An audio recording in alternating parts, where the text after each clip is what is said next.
Oh yeah, not with about the, that not with one. the Gnar. I meant with like the Vayne or like a Lucian. Oh, But yeah, yeah. with the Gnar, it's like not feeling so good about that. CS lead that I gained when the enemy jungle was taking the dragon, and does mean that the blue will be available for a longer period of time around potentially the Rift Herald fight. So it might be by design. Yeah. Actually, they say, you know, I'm gonna go back. I'm gonna get my mana, and why don't you clear the bottom side of your jungle? You go back, and then we'll both kind of lead an assault together up towards the Rift Herald. But I mean, we'll have to wait and see what they eventually go for. yeah, pre-planned or not, I mean, it is going to work out that way as we do see the ult boy. committed. He was so dead. Oh man, he was just totally destroyed. TF Camille games that we see it in, and even if it's safe, it still gets bullied like every single game we see. So, you know, while teams have been preparing the Gnar, obviously, and picking it a lot, I mean, he might just die again. They're diving him here. In comes the TF. The TP comes in, and that Zoe is going to have enough help, it looks like, from the turret, although Fly wants to go for more. They're going to continue Rift poking Herald. him out. Yeah, with the Rift Herald coming in here, you can see Solka is desperately trying to poke them down, but I'm not sure if it's going to be enough. The flash comes in with the hook shot, and they are going to take it down. That is just 2 kills, essentially for free, once again, and that is going to be the turret as well at 12 minutes into the game. It makes you wonder if you might have wanted to pick with Rascal. It's like, feels no. bad. Wait. Destiny cooldown, I'm telling you. This is just, he's just dead again, man. This is so sad Destiny to see. cooldown, Rome. Okay, Destiny's on cooldown, I'm off cooldown. They collect it again. It just gives you extra gold and a sense of pride or something. I don't know. It's just essentially free. It's free money right now for Afreeca, and they're farming it well. And now they're going to rotate down to the bottom side. They also have pressure down here as Keen does teleport down. It looks like Becca looking to set it up. Nice flash in, but he actually gets body slammed and will be denied some of that potential for a follow-up catch. But a nice little route here onto the Olaf. He should go down. Here comes Pyosik trying to get into the mix, but not quite able to get too much else done. So they do get the 1 pick onto the Olaf. And, you know, at the same time, TF pushing mid, getting some turret damage done, not half bad. Yeah, I mean, I wonder if you can try to get more here. As Lens is What? super aggro right over the wall, but I don't know if this was the right play. Yeah, this is very Lands. He's just, you know, he's gone on an expedition here. Yeah, Camille doesn't have He to. wanted some exercise, I guess. Guess so. Oh. Like, He actually I will take he that. moves into him. The body slam wasn't going to connect unless he moved closer. Uh-oh. Destiny. Oh. Yeah, well, that's the 4th Destiny and the 4th kill. Right now for Afreeca is, oh, Bang is farming up just fine. He's got his Gale Force online. Okay, Fly. And okay, they're gonna go for a dive here. Fly. Well, he's gonna give some back. A little bit of charity there. Just saying, oh, I didn't realize this turret was that low. And unfortunately just gets dove a little bit there. The team looking to come in and support him, but looks like they were a little bit too late. And a nice timing here for DRX, actually, with the Cloud Drake coming up. Yeah, this is amazing for them. Fly might even just have to Destiny into this team fight. So they're going to try to push this Rift Herald into mid. Grab that turret at least. And, you know, if you look at the side lane right now, actually, Dread is a ways away. So, you know, I mean, they should have complete vision control over this Drake. Camille is just going to go side lane. Looks like Afreeca, at least this time, they have the presence of mind to say there's just no way we get this. Maybe we could delay a little bit. Not even going to go for it. In fact, just going to put Camille back in the top lane and give it up. They're like, whatever, man. And sure, you can have the Cloud Drake. We have 2-0. Destiny for Twisted Fate to come in from any unusual angle and get a stun from the backline. So it's just a terrifying 1-3-1 comp. Like this, and getting pushes 4v3, 5v3. Those are some of the ways Yeah. to try to come back in. You know, they group up quickly, grab the Wait for that Destiny to come through, speaking of which, and then punish Fly when he jumps in. Becca was thinking about it, but this is just way too risky alone. He gets casked. But look at this. I mean, Yeah. this is not enough, right? They need to commit further, Yeah. right? Like, they have to chase further. Otherwise, uh-oh, lost a bot turret. And, you know, this is where the power comes in, right? Because it's you don't even have to have a fight if you're Afreeca. You can just kind of dilly-dally, you know, threaten your opponent, taunt them, and at the same time not lose anybody, and you're still winning because you're scaling and you're pushing. You're getting one step closer to that inhibitor, and once that opens up, it's just going to put even more pressure in. It'll be interesting, as Lehens is interesting position there. He's got a target on his back now, but immediately coming over the wall, here comes that Camille super fed. Has the stopwatch as well. They're just able to play front to back. King and finally makes his way in. Actually does a nice amount of damage up on the top side, but the rest of his team is kind of just dead here. You can see that Solka desperately trying to carry his team from the backside. Side lane again. Could Destiny back at any time. DRX needed to be more aggressive here. Well, they're going to try to get that one, and here we go. They found 5 members of Afreeca, and they want a fight. It looks like they're going to get on top of this Olaf, who actually does do a nice amount of damage to Becca, but in the end, a nice little pick. Really scary, though, still.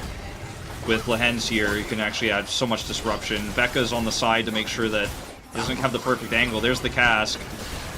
Keen is zoning out the Alistair. The smite will come in. No jungle here for the side of Afreeca. Gragas maybe going a little bit too far as Kingen gets a huge ultimate in the front line, and that is going to be a triple kill for the Graves, following up after taking down the Gragas, as DRX are playing this out so cleanly. They finally just did it. They finally just walked up to the Baron that they had extreme vision control over and said, I'm going to take this. Forced the aggressive rotation around. The cast came out super early for Lehens and just wasn't able to accomplish much with that, and in doing so, he put himself out of position yet again. He's the first to fall, and things just collapse very quickly underneath the feet of Afreeca on that Baron, and suddenly the map is open. Zoe's in the side lane, the mid push is real here towards this inhibitor turret, and sure, top is still open for Afreeca, and Keen might, you know, try to make it into the side lane. They have chosen one of the lanes that has the super minions so that they can, you know, try to push out the lane while also putting on, you know, defending it. And you just wait and see if anyone comes in, and then you 2-on-1 them, and you try to backdoor through that. But DRX are like, no, we're not interested in that game. They're one step ahead. They, you know, set 1 or 2. I think it was either a solo or duo there on the Drake, and then sent everyone else to the spot lane, the last remaining inhibitor. So they did not even chase that side lane. They're going to force a teleport here, but the inhibitor's already down. Oh, they want the win. Fly is just, I think he's just dead here. Hopping in, the Boomerang is going to get the job done. And Keen, incredibly strong though, on the back line, is going to get that Guardian Angel down. Now he's trying to get on top of Becca, not quite able to do so. But still, he is trying to go 1v2. He's trying to distract as much as possible. But his team is also dying. And I think that's just going to do it as he goes down as well. DRX have figured out Afreeca, and they will take game number 1. What a turnaround. Finally grouping for fights. Finally starting to force those on the objectives, not letting that 1-3-1 comp roll them over, and finally finding a way to just force some strong engages. I mean, at the end of the day, there were some small mistakes when we saw Afreeca try to go around, and Lulu is going to be the choice here. Okay, so, you know, DRX bringing out all the interesting picks. For the first time, a little bit of freedom around the spot side for DRX, and they're hidden here. Becca is in this tribush, seen by Lehens now, and it's actually Lehens not realizing Pioshik is so nearby. He's gonna have to pop ult.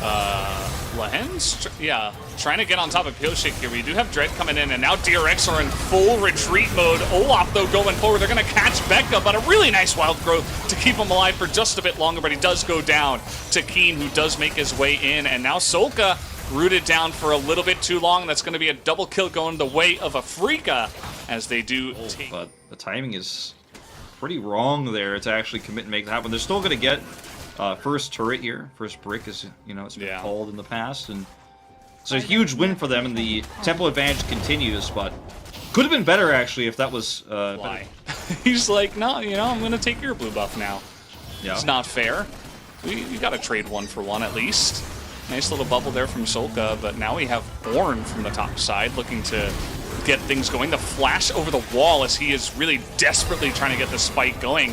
And now Becca kind of left in no man's land here, gets his shield up, but I think He might just be slowed down and taken to the death chamber as a really nice ultimate comes in, as well as the Samira to follow up, and DRX are just being chipped down one by one as Afreeca. Infernal Soul from coming online. They can't stop this Drake, but they're not going to have an option in 5 minutes on that next objective fight. They will have to take that team fight. Possible to fall behind here unless you make some crazy big mistakes. Now the hidden bush here with a sweeper check, as Fly may actually find himself falling here. Yeah, he's going to get bubbled up, but the rest of the team comes out of the jungle as Jonah Strong keeping it a secret from us. I like it. I like the hype. Here comes this gigantic Olaf, but a block onto the Ornn ultimate is just not going to matter anyway. They have way too much damage. The triple kill comes in here for Bang, and now 8-1 and a massive lead. Kraken Slayer being his choice, he has very little survivability outside of his vault. Okay, that's just going to be a massive shockwave that comes in. They're trying to turn it here on a Bang. Obviously, they have a lot of damage, but Bao moving forward now is just going to essentially say, take me with you, Afreeca, please. As, man, Fly just comes in with a teleport and says, hello, friends. You know, have a sombrero. This is going to be a nice one. Yeah. Actually on his head, but either way, Pyoshik, they're just kind of running him down here. Dread has insane survivability with the items that he does have. The Gore Drinker and the Sterix already. Kingen, the only one to get out alive, but DRX will not be getting out alive. How many? And even the Graves a little bit, I suppose, but yeah, I mean, I think they were just caught off guard by the teleport speed, you know? And Pyoshik trying to set something up here, pretty interesting. They are very skirmishy. You know, they have a lot of mobility. You can try to poke down here even from behind as Solka just blows Lahens up. He is so incredibly low. He's going to have to flash away. And this is not the fight they were looking for. This is how you get Bane power in this one, as the ult is going to sail wide. And at the end of the day, well, the only power that Bao has now is in his death. And a nice little catch there by Fly right at the end, immediately killing the hype of DRX, as looks like Afreeca will take the Baron. Yep, they're gonna clear this Baron up, and you could see just one flash, right, of you know, the brilliance of this comp and how it functions and how much damage output it has with Solka and Bao, but it's just not gonna matter in the end. They're gonna try to steal this Baron away. Solka's trying to snipe it, but way too risky.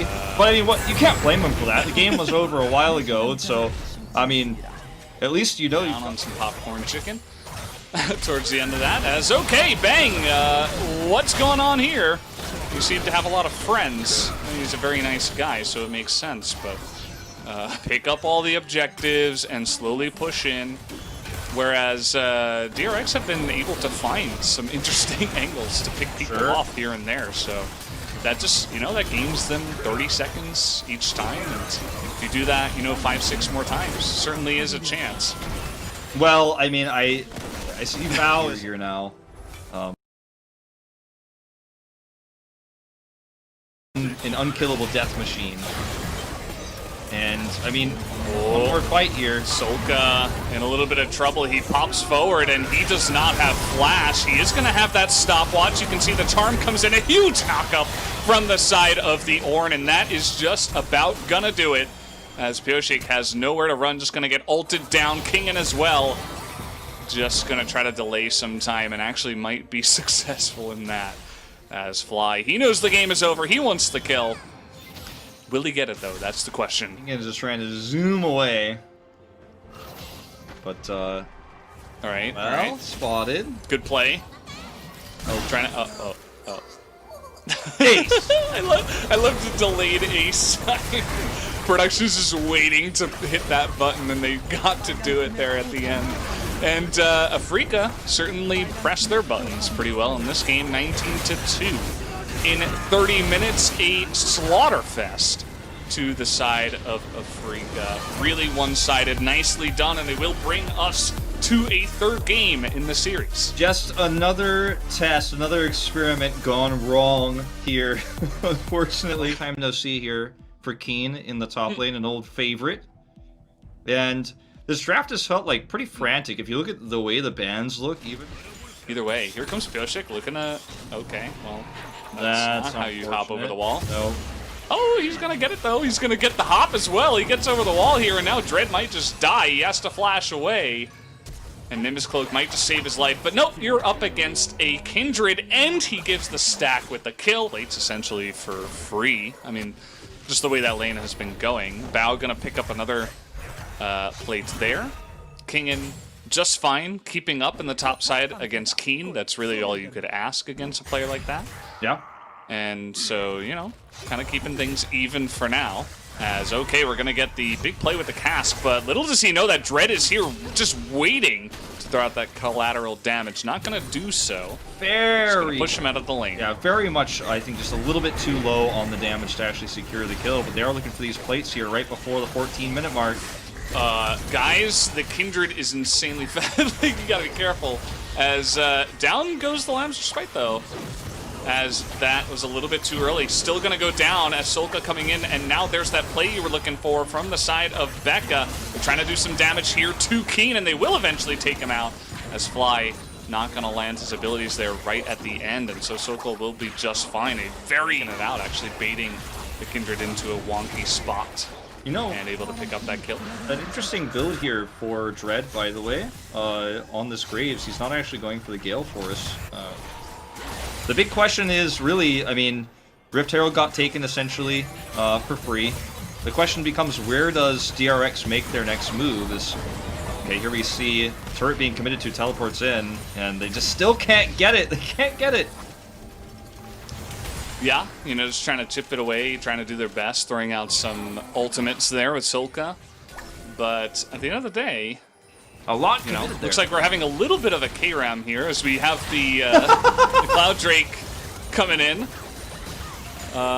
Looks like both teams really want to get in here, but Flying actually in an awkward spot there, forced to flash away King, and that was a little bit interesting as Keen has the massive flank coming in here from behind. Can he get any support? He's going to have a lot of health, at least. A nice cask forces the flash away, and Becca's going to get sniped on the top side of the map as he was kind of left all by his lonesome as everybody was dealing with the Aatrox. So the pick comes in, and Afreeca should be able to take the Drake. And for what? What was the objective? What was the idea there? Vision control on the Drake is the, you know, is the biggest win they could have hoped for DRX, but a fairly unnecessary fight and engage without vision on where that Aatrox was. King gets a big flank. The charm is good for Lehens as well. Trying to prevent that second charge. Take victories where you can. It feels like that's my catchphrase for today. But it's the free Drake here after the fight. Unless. Okay. I'm just gonna have to, he's like, I'm just gonna have to stop you there. Dread's like, I haven't done any damage to champions. However, Fly is gonna get out of here, it looks like. Oh, they're diving. They're looking for this. They get the slow. They're trying to pull out that damage that Solka just barely is going to survive as the last shot comes in here from Pio. Rotation actually for the entirety of the Afreeca Freecs to look for this Infernal Drake that is going to put them just one step closer to the Soul.